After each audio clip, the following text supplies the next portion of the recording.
Aujourd'hui, nous allons voir comment créer une tâche avancée grâce au planificateur de tâches de Windows 7. Donc vous savez donc maintenant sûrement comment créer une tâche de base, mais il est important aussi donc de savoir créer une tâche avancée.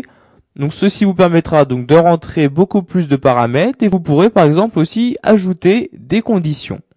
Donc tout d'abord, nous allons ouvrir le planificateur de tâches. Donc pour cela, menu démarrer, et vous voyez ici, je vais cliquer sur planificateur de tâches. Donc celui-ci va s'ouvrir et nous allons maintenant donc créer une tâche avancée.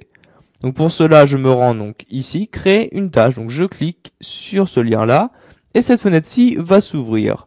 Vous allez tout d'abord choisir le nom de votre tâche. Par exemple, nous allons mettre comme nom arrêter ordinateur. Vous pouvez, si vous souhaitez, donc mettre une description. Ensuite, vous allez choisir sur quel compte d'utilisateur votre tâche doit s'exécuter. Donc, vous cliquez sur utilisateur groupe pour changer l'utilisateur. Donc ensuite, vous cliquez sur type d'objet et vous allez choisir donc sur quoi vous souhaitez appliquer votre tâche.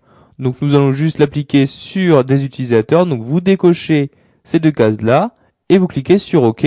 Donc maintenant, vous allez rentrer le nom du compte utilisateur sur lequel vous souhaitez appliquer cette tâche-là. Donc, je possède un compte enfant, donc je vous mettez enfant. Ensuite, vous cliquez sur vérifier les noms.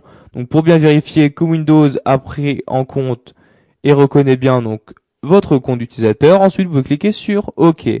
Donc maintenant, la tâche arrêter ordinateur va s'appliquer au compte enfant. Ensuite, vous pouvez choisir d'exécuter ou pas si l'utilisateur est connecté. Donc maintenant, nous allons changer l'onglet. Nous allons aller dans l'onglet déclencheur.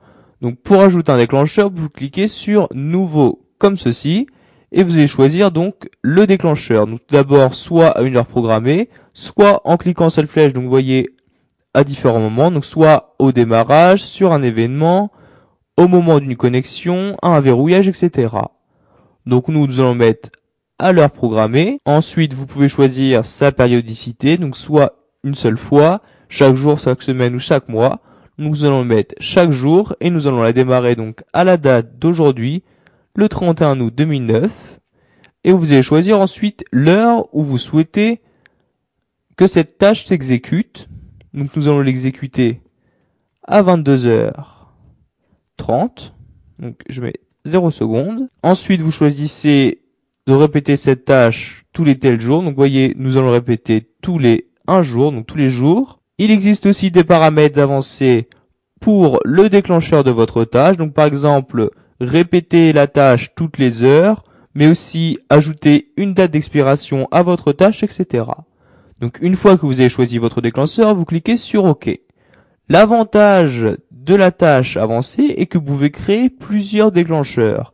Donc vous voyez ici, je viens d'en créer un. Si vous recliquez donc sur nouveau, vous pourrez recréer un nouveau déclencheur. Donc par exemple au démarrage de l'ordinateur, etc.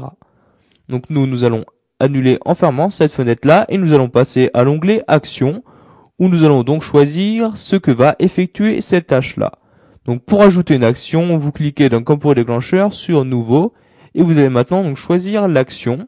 Donc vous cliquez cette flèche-là pour choisir et nous allons afficher un message. Donc où vous allez choisir le titre. Donc nous allons mettre arrêt comme titre et comme message, nous allons mettre tu dois arrêter ton ordinateur comme ceci. Donc vous mettez ce que vous souhaitez. Une fois votre action terminée, donc vous cliquez sur OK.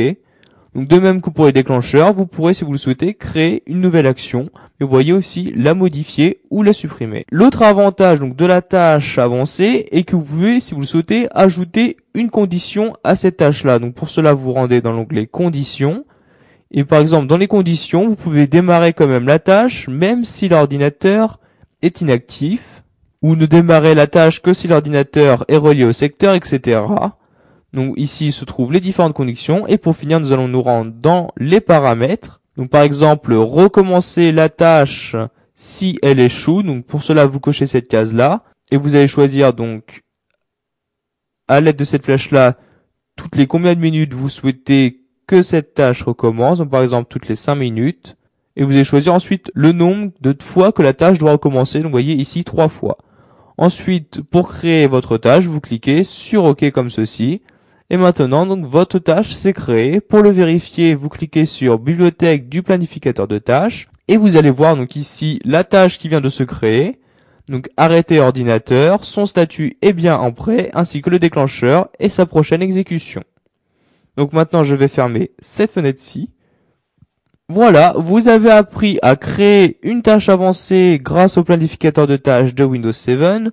Ceci va vous permettre donc d'automatiser au maximum les différentes applications ou documents que vous souhaitez utiliser ou ouvrir. Donc grâce aux tâches avancées, vous savez donc qu'il est possible d'ajouter en plus donc des conditions, mais aussi plusieurs